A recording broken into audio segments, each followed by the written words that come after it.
Oh, good afternoon everyone, it's Derek at Locksmith Services. The video today is actually about what we call, locksmiths call overnight locks, and these are a temporary lock to replace the sensor case of a multi-point lock when it fails and you don't have one to hand.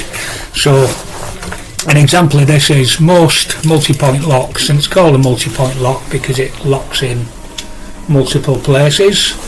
So when they fail, if it fails on a weekend, the majority of locksmiths carry what we call sensor cases or gearbox, and actually spare full multi-point lock, but that depends on where you live. And because there's loads of different manufacturers and loads of different profiles, you can come across a problem when you open the door and you find that you've not got one of them particular locks. So what you can't leave the customer with the door left open, so what we have to do is we have to do something else, and that's why we use what we call overnight locks.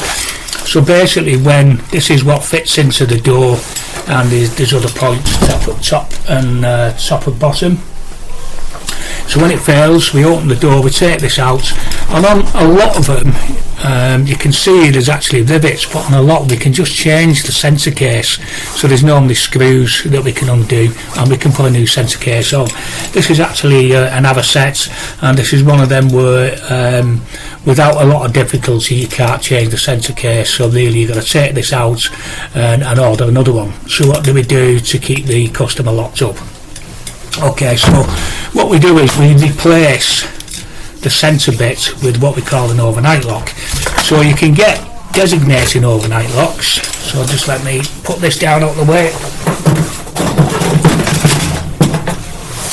So effectively what you can do is you can buy a designated overnight lock, or you can use, like this bit is, out of what we call a repair lock, a three-piecer, and essentially what happens is that fits into place,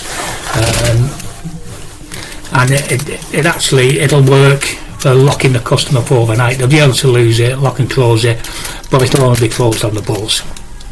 Now there's loads of different manufacturers, so as an example, there's ERA, there's Full X, there's other sets as we've seen, there's GU, there's Lockmaster. So most locksmiths, what they'll do is on the travels they'll pick up an idea of which ones they should be carrying, because they're the ones that they come across the most. This is actually a GU. So for designated locks, if you're going to buy some of them, what I suggest is that you use the GU ones, and the reason for that is that it's one of the smallest locks on the market. So as an example, this one's a Full X. Obviously it's a bigger lock, so when you look at the size of them together, the Full X, if you use that as a repair lock, is not going to fit in where a GU should go, so it's going to cause you more work. So the idea behind the GU is it's going to fit most of the holes that's left when you take the multi-point lock out. So if you're going to use designated locks, I suggest you use a GU. So there's actually different sizes or different back sets of sensor cases or gearboxes that we say. So the majority of the multi-point locks that's in composite or wooden doors tend to be a 45mm back set, and you measure the 45mm back set from the edge of the lock to the middle of where the Euro cylinder was going. That gives you the back sets. But obviously you get to know when you take them out. So that is a 35mm back set, that is a 45mm back set, so you can see the difference. That is not going to work in one of them, and one of them is not going to work in one of them. So you need to carry a range of different back set locks.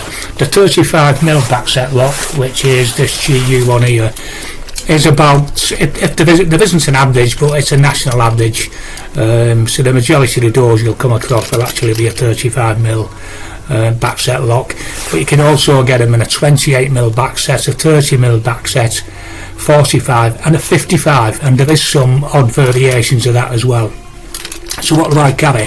I carry that as a standard. It's 35mm GU,